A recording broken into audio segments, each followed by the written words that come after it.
ఓం సాయిరామ్ సమర్థ సద్గురు సాయినాథ్ మహారాజ్ కీ జై.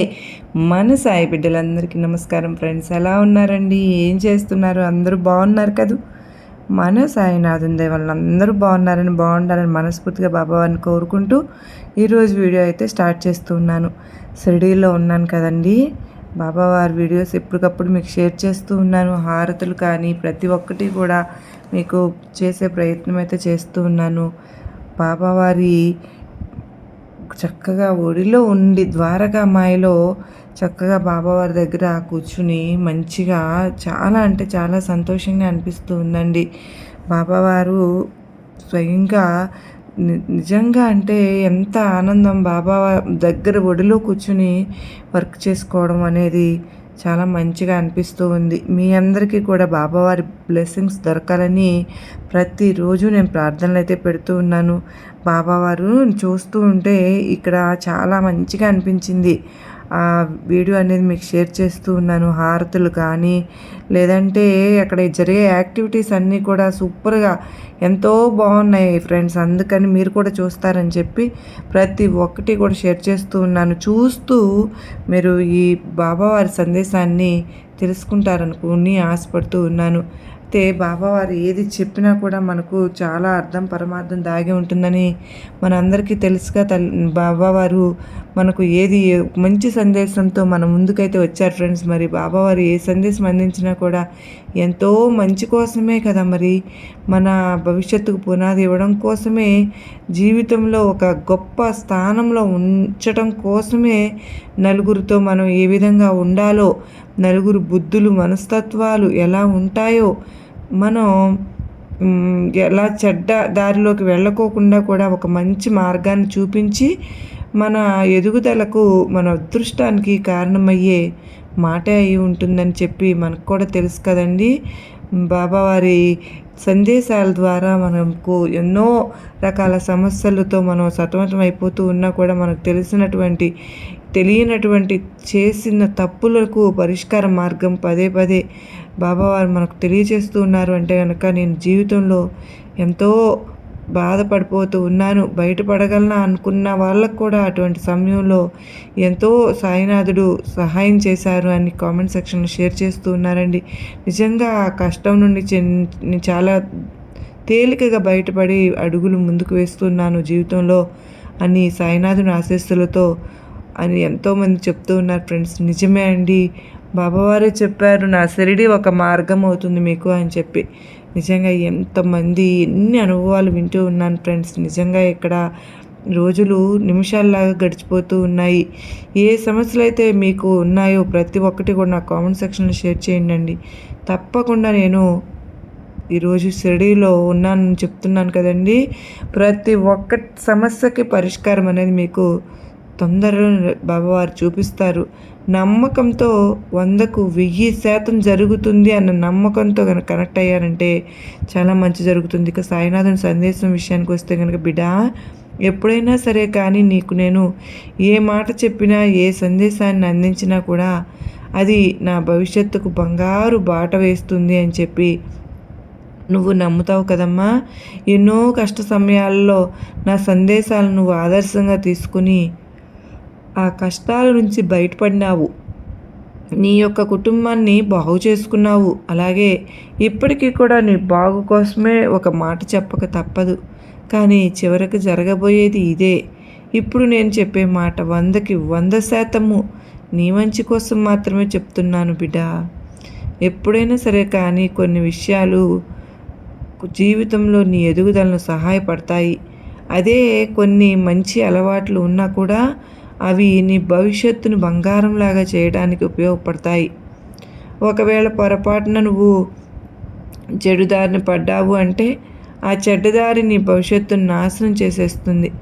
ఆ చెడ్డదారిలో కొంత దూరం పోయిన తర్వాత అది చెడ్డదారి అని చెప్పి నీకు తెలిసినప్పుడు, అయ్యో నేను చెడుదారిలోకి అడుగు పెట్టేశానే, ఇప్పుడైనా నా దారికి మార్పు రావాలి అని చెప్పి నువ్వు అనుకున్నప్పుడు నీ దారి మార్చుకునే ప్రయత్నం కనుక నువ్వు చేస్తే, అప్పుడు మంచి దారిలోకి అడుగు పెడితే నీ జీవితం ఆనందంగా ఉంటుంది. ఇప్పుడు నీ దారిని మంచిగా మార్చడం కోసమే కొన్ని మాటలను చెప్తాను.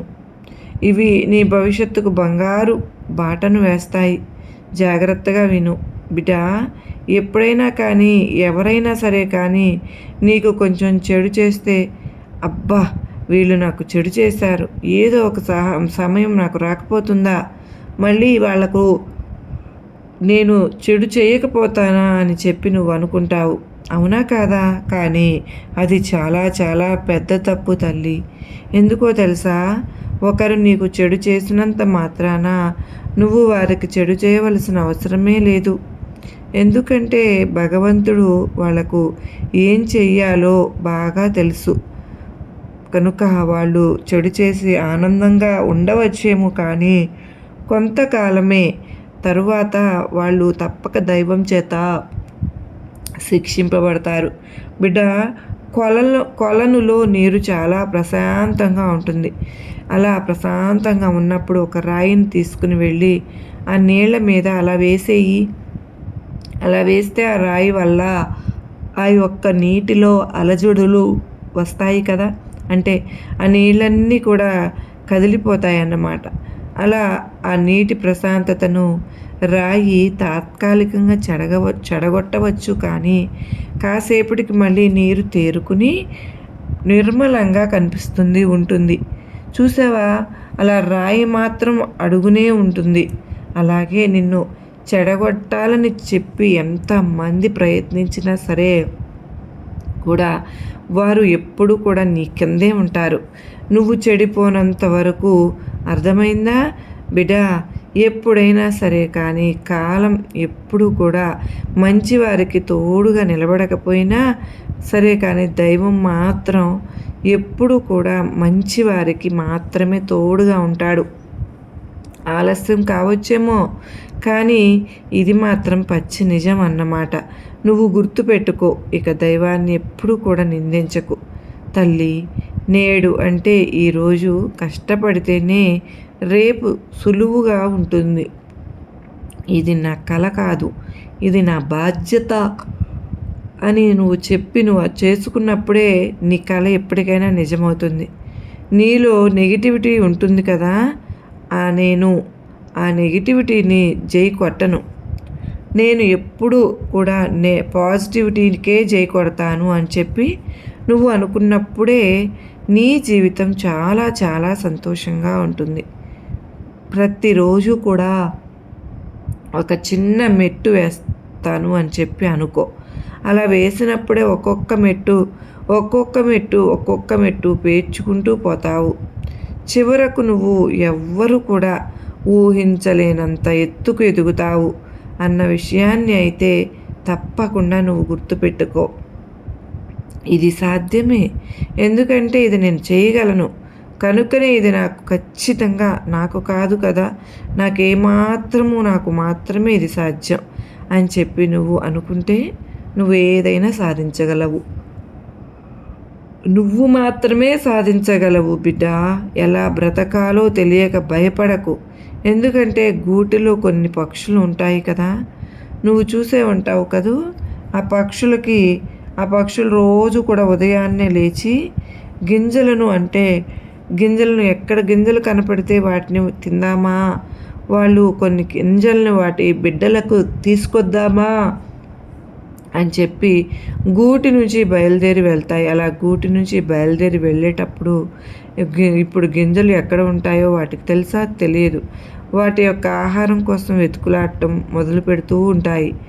అలా ఎక్కడ గింజలు ఉంటాయో కూడా తెలియకుండానే ఎగురుకుంటూ పోతాయి కదా. అలాగే మన జీవితం కూడా ప్రయత్నం చేయాలి. మనకు కూడా ఏమీ తెలియదు, ఏం చేయాలో ఎక్కడ మొదలు పెట్టాలో, అది సక్సెస్ అవుతుందో లేదో కూడా తెలియదు. కానీ ప్రయత్నం చేస్తేనే కదమ్మా జీవితంలో గొప్ప స్థాయికి మనం వెళ్ళగలుగుతాము. ఏదో కొంచెం నలిగావు అని చెప్పి అందరికీ ఏదో నువ్వు కోల్పోయినట్లుగా, ఏదో జీవితం అంతా కూడా అయిపోయినట్లుగా అలా ఫీల్ అవ్వాల్సిన అవసరం అయితే లేదు. ఎందుకో తెలుసా? కరెన్సీ నోటు ఉంటుంది కదా, అది కూడా నలుగుతుంది. 100 రూపాయల నోటు అయినా, రూ. 1000 నోటు అయినా, 2000 రూపాయల నోటు అయినా సరే బాగా వాళ్ళ జేబుల్లో వీళ్ళ జేబుల్లో నలిగిపోతుంది. నలిగినంత మాత్రాన ఇది నలిగిపోయిందే అని చెప్పి 2000 రూపాయల నోటుని మనం రూపాయి విలువకి కడతామా? 2000 రూపాయల నోటు ఎప్పటికైనా సరే నలిగినా కూడా 2000 నోటే. అర్థమైంది కదా?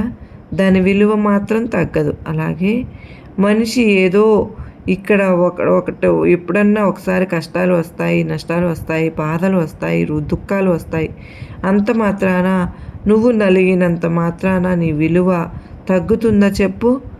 మనిషి ఓడిపోయినంత మాత్రాన జీవితం కూడా ఆగిపోదు. ఒక్క మాట గుర్తుపెట్టుకోవాలి. ఇంత చెప్తున్నారు కదా బాబా, ఏదైనా సాధించాలి, ఎంతైనా సాధించాలి, బాగా సంపాదించాలి అని చెప్పి అనుకుంటున్నావా? అయితే విను. 7 తరాల కోసం ఎంత సంపాదిస్తే ఏమిటి లాభం చెప్పు? 2వ తరానికి నువ్వు కట్టిన ఇంట్లో నువ్వు నీ యొక్క ఫోటో పెట్టడానికి ఇష్టం ఉండనప్పుడు, 3వ తరానికి నీ పేరు గుర్తుపెట్టుకునే అంత ఇష్టం లేనప్పుడు నువ్వు ఎంత సంపాదించి సుఖం సుఖం సంపాదన మానేయమని చెప్పి నేనేం చెప్పడం లేదమ్మా. మితిమీరి సంపాదించడం మానేయడం అంటే మితిమీరి ఇక తిండి ఎప్పుడు తింటున్నానో కూడా తెలియకుండా, ఎప్పుడు నిద్రపోతున్నానో కూడా తెలియకుండా, అసలు కొంతమంది అయితే నిద్ర లేకుండా రాత్రింపగళ్ళు కష్టపడి డబ్బే జీవితం, డబ్బే లోకం, డబ్బే ఇది అని చెప్పి 24 గంటలు రోజులో ఉంటే 22 గంటలు సంపాదించి పనిలోనే స్ట్రెస్, ఒత్తిడి, రోగాలు వచ్చినా ఏది వచ్చినప్పటికీ కూడా నువ్వు పని మాత్రం ఆపరన్నమాట. ఎప్పుడైనా సరే కానీ అవసరానికి కావలసినటువంటి సంపాదించుకుంటే సరిపోతుంది. మితిమీరి ఆశపడడం, మితిమీరి సంపాదించుకోవడం మానేయడమే ఉత్తమం. ఎందుకంటే ఇటువంటివి చేస్తే కంటే కూడా అనుభవిస్తేనే తెలుస్తుంది దాని యొక్క విలువ ఏంటో. బిడ్డ, ఎప్పటికైనా సరే కానీ ఆదాయం కంటే ఖర్చు తక్కువగా ఉండాలి, పొదుపు ఎక్కువగా ఉండాలి. ప్రతి నెల కూడా నువ్వు నీ యొక్క పొదుపును ఒక లక్ష్యంగా 10 రూపాయలు నువ్వు 8 రూపాయలు ఖర్చు పెట్టుకున్నా 2 రూపాయలైనా సరే కానీ పొదుపు చేయాలి నేను అని చెప్పి లక్ష్యంగా పెట్టుకో. నిరంతరంగా కూడా ఏదో ఒకటి నేర్చుకుంటూనే ఉండాలి అని చెప్పి అనుకో. టైం యొక్క విలువ అంటే సమయం యొక్క విలువను అర్థం చేసుకునే ప్రయత్నం చెయ్యి. తక్కువలో ఎక్కువగా చేయాలి అంటే తక్కువగా మాట్లాడుతూ ఎక్కువగా పని చేయాలి. తక్కువ సమయం ఉన్నా కానీ తెలివిగా ఆ తక్కువ సమయాన్ని నువ్వు ఎక్కువగా ఉపయోగపెట్టుకోవాలి. బిడ్డ, ఎప్పుడు కూడా ఇలాంటి ప్రణాళిక ప్రకారంగా నువ్వు వెళ్తూ ఉంటే కనుక నీ జీవితంలో సక్సెస్ అనేది నువ్వు చక్కగా వెంటనే సాధించడానికి అవకాశాలు ఎక్కువగా ఉంటాయి. నువ్వు ఏదైనా ప్రమాదంలో ఉన్నా కూడా దాని నుంచి నీకు అప్పుడు దాన్ని సంపాదించిన ధనం ఉపయోగించుకోవడం నువ్వు ఎక్కువగా నేర్చుకుంటావు. తక్కువగా జనాలు ఉన్నప్పటికీ కూడా నీ విలువ ఎక్కువగా పెంచుకునేలాగా చేసుకోగలుగుతావు. ఇలా ఏదైనా సరే కానీ నీ యొక్క తెలివితేటల మీదనే ఆధారపడి ఉంటుంది తల్లి. నువ్వు ఎదగాలి అన్నా కూడా, నువ్వు పడిపోవాలి అన్నా కూడా, నీకు మంచి జరగాలి అన్నా సరే కానీ, నీకు చెడు జరుగుతుంది అన్నా సరే కానీ, ఒక బిజినెస్లో నువ్వు సక్సెస్ అవ్వాలి అన్నా కూడా, ఒక బిజినెస్లో నువ్వు ఫెయిల్ అవ్వాలి అన్నా సరే కానీ, ఏది ఏమైనప్పటికీ కూడాను జరిగేది నష్టమైనా సరే, కష్టమైన, దుఃఖమైన, గెలవటమైనా, ఓడిపోవడమైనా ఏదైనా కానీ ప్రయత్నం మాత్రం మానుకోకూడదు. ప్రయత్నించాలి. మరి అది నీ శక్తి కొలది ప్రయత్నించాలి. నీ శక్తిని మించి ఏది కూడా చేయకూడదు. బిడ్డ, ఈ ఉన్న జీవితకాలం ఏదైతే ఉందో అది చాలా చాలా చాలా చిన్న. బిడ్డ, ఎప్పుడు ఎవరు ఎలా పోతారో కూడా తెలియదు. అది విధివ్రాత. ఆ యొక్క విధివ్రాతని మార్చడం అనేది నీ వల్ల కాదు. నీ యొక్క విధివ్రాతను మార్చుకోవడం అనేది చివరకు నా వల్ల కూడా కాదు. బిడ్డ, ఒక్కసారి ఈ జీవితం అంటే ఏంటి అని చెప్పి కళ్ళు మూసుకొని ఆలోచించుకో. ఈ జీవితంలో గతంలో నీకు ఎన్ని చెడు జ్ఞాపకాలు ఉన్నాయి అని కాదు, నువ్వు భవిష్యత్తులో ప్రతి క్షణాన్ని ఎంత సంతోషంగా ఆస్వాదిస్తున్నావు అన్నదే ఇక్కడ ముఖ్యం. తల్లి, సంతోషంగా బ్రతకడం నేర్చుకో. ఆనందంగా ఉండడం నేర్చుకో. ఎవరో ఏదో అనుకుంటారు, ఎవరో ఏదో చెప్తుంటారు. అయ్యో, నేను ఇలా ఉంటే వాళ్ళేమన్నా అనుకుంటారేమో, నేను ఈ మాట మాట్లాడితే వాళ్ళు ఏమన్నా అనుకుంటారేమో, నువ్వు వారికి సహాయపడుతూనే ఉండాలేమో, వారు నీకు అన్యాయం చేసినా కూడా నువ్వు వారికి న్యాయమే చేయాలేమో, లేకపోతే వాళ్ళు నాతో పలకరేమో, ఇటువంటివన్నీ కూడా మనసులో పెట్టుకోకూడదు బిడ్డ. ఎన్నో అనారోగ్య సమస్యలతోటి సతమతం అవుతున్నప్పటికీ కూడాను ఒక పక్క ఈ పక్క మానసిక వేదన అనే అనారోగ్య సమస్యకు 80% అనేది అవుతుంది కారణం.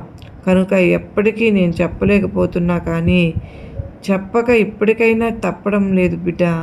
నువ్వు అలాగే ఉంటే కనుక నీ జీవితంలో నువ్వు ఏది కూడా సాధించలేవు. నలుగురిలో అవమానాలు, చివరికి ఒక స్టేట్కి వెళ్ళినా కూడా స్టేజ్కి నువ్వు ఎందుకు పుట్టానా భగవంతుడా తరువాత అని చెప్పి నువ్వు అనుకునే రోజు వస్తుంది. కనుక ఇప్పటికైనా కానీ తెలుసుకో, లేకపోతే 100కి నీ జీవితం 100% నువ్వే నాశనం చేసుకున్నట్లు అవుతుంది. తెలివిగా ఉండు, తెలివిగా ఆలోచించు, తక్కువగా మాట్లాడు, ఎక్కువగా పనిచేసుకో, మనసును ప్రశాంతంగా ఉంచుకో, ఆనందంగా ఉంచుకో. నీకు నువ్వే ముఖ్యమే అని చెప్పి తెలుసుకో. కుటుంబంలో కలహాలకు కారణం ఎదుటివారి మంచి నువ్వు ఏదో కోరుకుంటున్నావు.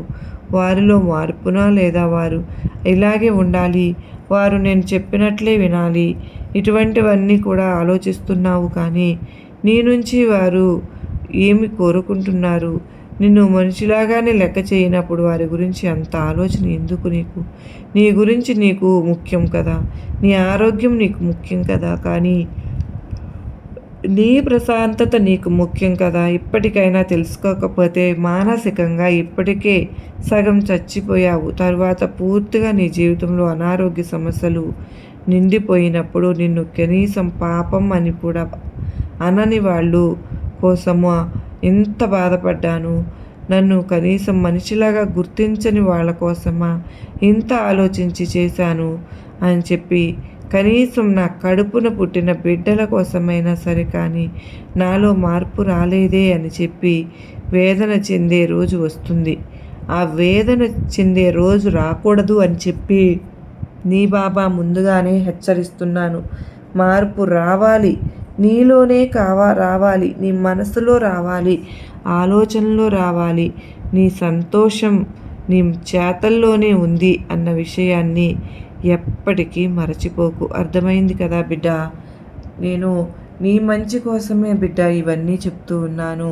నీకు ఎటువంటి స్వార్థము లేదు కనుకనే నువ్వు కోరుకున్న ఈ కోరిక అనేది ఖచ్చితంగా ఈ రోజు నుంచి, అంటే ఈ గంట నుంచి 24 గంటల లోపు ఆ కోరిక అనేది నెరవేరుతుందమ్మా.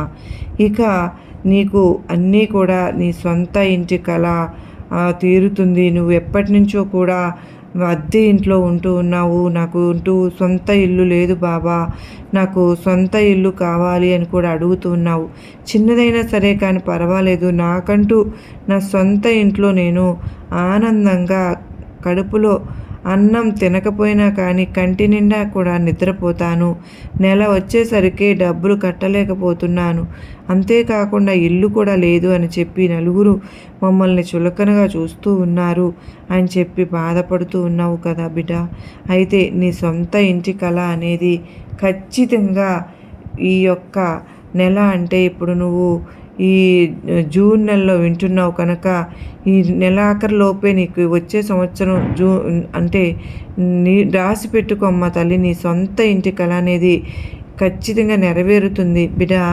నీ యొక్క అదృష్టం నీ యొక్క జీవితంలో ఎప్పుడైతే ఎవరైతే ఈ వీడియో వింటూ ఉన్నారో వారికి సాయినాథుని యొక్క ఆశీస్సులతో నీకు ఈ శుభవార్త అనేది నీ జీవితంలో ఖచ్చితంగా జరిగి తీరుతుందండి. ప్రతి మనిషికి కూడా ప్రణాళికలు వేసుకోవాలి. ఈ నెలలోనే వేసుకొని 2 రోజుల్లో మీకు కష్టాలు వచ్చాయి, బాధలు వచ్చాయి అనుకున్నప్పుడు కృంగిపోయి బాధలు వచ్చినప్పుడు అంటే ఎలికలా నేను పడిపోయాను, ఇక నా వల్ల ఏది కాదు అని చెప్పి అనుకుని సుఖాలు సంతోషాలు వచ్చినప్పుడు పొంగిపోవడం గొప్ప ఎప్పటికీ కాదు బిడ్డ. అన్నింటినీ కూడా బ్యాలెన్స్ చేసుకుంటూ జీవితంలో ఒక్కొక్క అడుగు వేసుకుంటూ పైకి ఒక్కొక్క మెట్టు ఎక్కుతూ పైకి నడవాలి. అప్పుడే జీవితం ఆనందమయం అవుతుంది. తల్లి, నేను చెప్పే ప్రతి మాట కూడా నీ యొక్క బంగారు భవిష్యత్తు కోసం మాత్రమే, నీ బిడ్డల 100 ఏళ్ల జీవితం కోసం, 100 ఏళ్ల ఆనందం కోసం మాత్రమే అని చెప్పి నువ్వు గుర్తుపెట్టుకో. ఈ తండ్రి పడే ఆవేదన కేవలం తన బిడ్డ సంతోషంగా ఉంటే చూడాలన్న కోరిక మాత్రమే. నా యొక్క కోరిక నీకు అర్థమైంది అని చెప్పి అనుకుంటున్నాను. ఇక నువ్వు దేని గురించి ఆలోచించాల్సిన అవసరం లేదు, దేని గురించి కూడా భయపడాల్సిన అవసరం కూడా లేదు. తల్లి, నా యొక్క ఈ సందేశాన్ని విన్న తరువాత నువ్వు పడుతున్న కష్టాల నుంచి, బాధల నుంచి, శని దోషాల నుంచి, గ్రహ దోషాల నుంచి, అన్నింటి నుంచి కూడా బయటపడవేసి నా గురుబలాన్ని నీకు అందించి నువ్వు పట్టిందల్లా కూడా బంగారం చేస్తానమ్మా. నువ్వు ఎంతో అదృష్టం చేసుకోబట్టే ఈరోజు ఈ సందేశాన్ని వినగలుగుతున్నావు బిడ్డ. ప్రతిరోజు కూడా నా నామాన్ని 11 సార్లు జపించుకో. దీనివల్ల ఎన్నో కష్టాల నుంచి, కర్మల నుంచి నువ్వు విముక్తి అనేది నీకు లభిస్తుంది. ఇంట్లో నిత్యము దీపారాధన చేసుకుంటూ ఉండు. దీనివల్ల నరదిష్టి, నరఘోష, ఇంట్లో ఉండే సమకర్మలు ఇవన్నీ కూడా తొలగిపోతాయి. నీ మనసు ప్రశాంతంగా ఉంటుంది. ఇంట్లో లక్ష్మీదేవి అడుగు పెడుతుంది. ఇటువంటి చిన్న చిన్న మార్పులు చేసుకొని జీవితాన్ని ఆనందంగా ఆస్వాదించడం నేర్చుకో. అర్థమైంది కదా అని చెప్పి ఈరోజు సాయినాథుడు మనకు చాలా చక్కటి సందేశాన్ని అందించారు కదా ఫ్రెండ్స్. మరి ఈ సందేశంలో ఎంతో గొప్ప ఆంతర్యం ఉంది కదూ. అది మీ అందరికీ కూడా నచ్చింది కదూ. నచ్చింది, అర్థమైంది అని చెప్పి అనుకున్న వారందరూ ప్రతి ఒక్కరూ కూడా అనిపిస్తే ఈ వీడియోకి ఒక లైక్ ఇవ్వడం మాత్రం అసలు మర్చిపోవద్దండి. చాలామంది చూస్తూ ఉన్నారు కానీ వీడియోకి తక్కువ లైకులు వస్తూ ఉన్నాయి. కనుక సాయినాథుని మీద నమ్మకం ఉన్న ప్రతి ఒక్కరూ కూడా వీడియోకి లైక్ ఇచ్చి కింద కామెంట్ సెక్షన్లో ఓం సాయిరామ్ అని చెప్పి టైప్ చేయండి. మరలా మరొక చక్కని సాయినాథుని సందేశంతో కలుసుకుందామండి. అంతవరకు కూడా సాయినాథుని ఆశీస్సులు మనందరిపైన, మన కుటుంబ సభ్యుల మీద ఎల్లవేళలా ఉండాలి అని చెప్పి మనస్ఫూర్తిగా నేను కూడా కోరుకుంటూ ఉన్నాను ఫ్రెండ్స్. నేను ఎస్టర్డే బాబావారి ద్వారకామాయికి వెళ్ళి తిరిగి అక్కడ చక్కగా హారతి అనేది కంప్లీట్ చేసుకున్నాను. మీరు కూడా చూసారు కదండి. హారతి కంప్లీట్ అయిన తర్వాత ఒక్కొక్క చూసుకుంటూ అలా వస్తూ ఉన్నాను. బాబావారి పాటలు కచేరీ అక్కడ స్టార్ట్ అయ్యింది. నిజంగా అక్కడ ఎంతో గొప్ప మంచి వాతావరణం నెలకొంది. అడుగు ముందుకు పడలేదండి, అక్కడికే పొద్దుపోతుంది. అయినా సరే బాబావారి చూడాలి అని చెప్పి అలా చూసుకుంటూ చాలా హ్యాపీగా నేను కూడా దానిలో పాల్గొనటం అనేది జరిగింది. ఆ కచేరీ ఈరోజు మొన్న కూడా మీకు షేర్ చేశాను కదా ఫ్రెండ్స్. ఆ సాంగ్స్ ఎంత ఎంకరేజ్మెంట్ చేశారంటే నిజంగా వెనక నుంచి కూడా అందరూ లేచి నిలబడి వాళ్ళ సంతోషాన్ని పంచుకున్నారన్నమాట. అయితే ఆయన చెప్తూ ఉన్నారనమాట, పాకిస్తాన్ ఇట్లా జరిగింది కదా మనకి, మనం అందరం తిప్పి కొడదాం, మనం చక్క జై జై బాబావారి జై జై ధ్వానాలతో వాళ్ళని తిప్పి కొడదాం అని చెప్పి ఆయన చాలా ఎంకరేజ్ చేశారండి. చాలా అందరూ ప్రతి ఒక్కరూ కూడా లేచి నిలబడి మన బాబావారిని ప్రార్థించారనమాట. నిజంగా బాబావారి యాక్టివిటీస్లో అలా పాల్గొన్నందుకు నాకు ఎంతో ఆనందం కలిగింది. చాలా సంతోషంగా నేను అక్కడి నుంచి ముందుకు కదిలాను. ఎంతైనా కదలబుద్ధి కాలేదు, అంత బాగుందండి. ప్రతి ఒక్కళ్ళు స్టేజ్ దగ్గరికి వెళ్ళిపోయి డాన్స్ చేశారు. అక్కడికి వెళ్ళి నేను కూడా పాల్గొన్నాను. మీరందరూ చూసి సంతోషపడ్డారని అనుకుంటున్నాను. మీ అందరికీ బాబావాసులు వారి ఆశీస్సులు దొరకాలని కోరుకుంటూ సర్వే జనా సుఖినో భవంతు.